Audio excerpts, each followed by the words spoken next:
வணக்கம். சென்னையில ஒரு நாள் மே மாசம் பயங்கரமான வெயில்.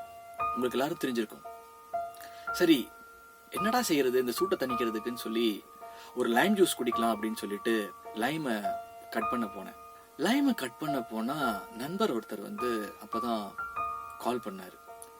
சரி, அவருடைய ரொம்ப நாள் நண்பர் பேச்சு சுவாரஸ்யத்துல ஒரே ஒரு லைம் கட் பண்றதுக்கு பதிலா 4-5 லைமை கட் பண்ணிட்டேன். கட் பண்ணி அது ஜூஸாவும் போட்டாச்சு. போட்டு வாயில குடிச்சு பாக்குறேன், ஒரு சிப் பண்ணி பாக்குறேன். அவ்வளோ ஒரு காரத்தன்மை. அதாவது ஒரு அன்கான்சியஸா இருக்கிற ஒருத்தர் கூட அந்த ஜூஸை குடிச்சாருன்னா இந்த கான்சியஸ் ஸ்டேட்டுக்கு வந்துருவார்.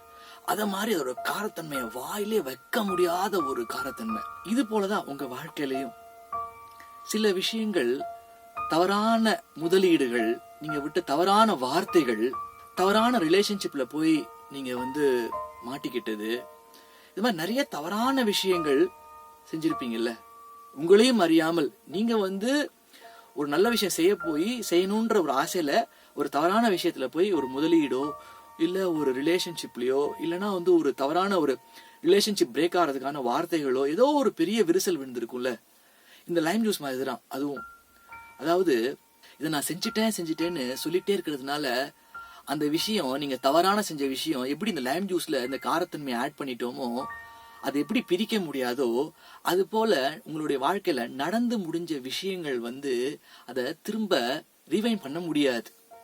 அப்போ என்ன செய்யலாம் அப்படின்னு கேட்டீங்கன்னா, அந்த தவறான விஷயங்கள் எப்படி இந்த லைம் ஜூஸ்ல இவ்வளோ காரத்தன்மை இருக்கோ, அப்ப என்ன செய்யலாம், 4 கிளாஸ் ஆஃப் வாட்டர் ஆட் பண்ணிட்டு ஒரு சுகர் ஆட் பண்ணா அது எப்படி இன்னும் 4 பேருக்கு அந்த ஜூஸை நம்ம கொடுக்க முடியுமோ அது போலதான் அவங்க வாழ்க்கையில தவறான விஷயங்கள் செஞ்சுட்டேன்றத பேசுறத விட்டுட்டு அதை நீங்க திரும்ப பெற முடியாது. அப்ப என்ன செய்யலாம், நல்ல விஷயங்கள், பாசிட்டிவிட்டியா இருக்கிற விஷயங்களை எதை ஆட் பண்ண முடியும்னு யோசிங்க.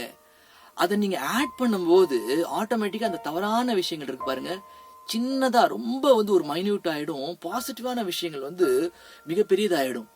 அப்போ உங்க வாழ்க்கையில நடந்து முடிஞ்சதை பத்தி யோசிக்காம இனிமே அந்த விஷயங்களை மேலோங்கி வர்றதுக்கு, மேன்மைப்படுத்துறதுக்கு என்ன பாசிட்டிவான விஷயங்கள், என்னத்தை ஆட் பண்ணலாம், என்ன விஷயங்கள் நீங்க உங்க வாழ்க்கையில கத்துக்கலாம்னு யோசிக்க ஆரம்பிச்சீங்கன்னா உங்க வாழ்க்கை ஒவ்வொரு நாளும் மலர்ந்துகிட்டே இருக்கும்.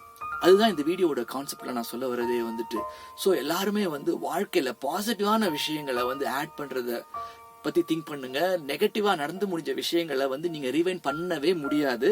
மேலும் ஒரு பதிவில் உங்களுடன் நான் ஏஎல் சூர்யா. நன்றி, வணக்கம்.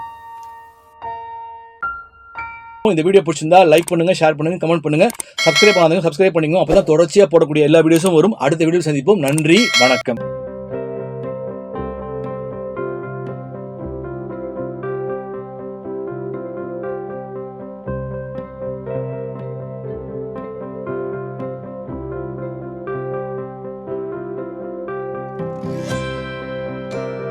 இதை போன்று மேலும் பல அபரிமிதங்களுடன் உங்களுக்கு ஆற்றலாகவும் நம்பிக்கை ஒளியாகவும் ஏஎல் சூர்யா.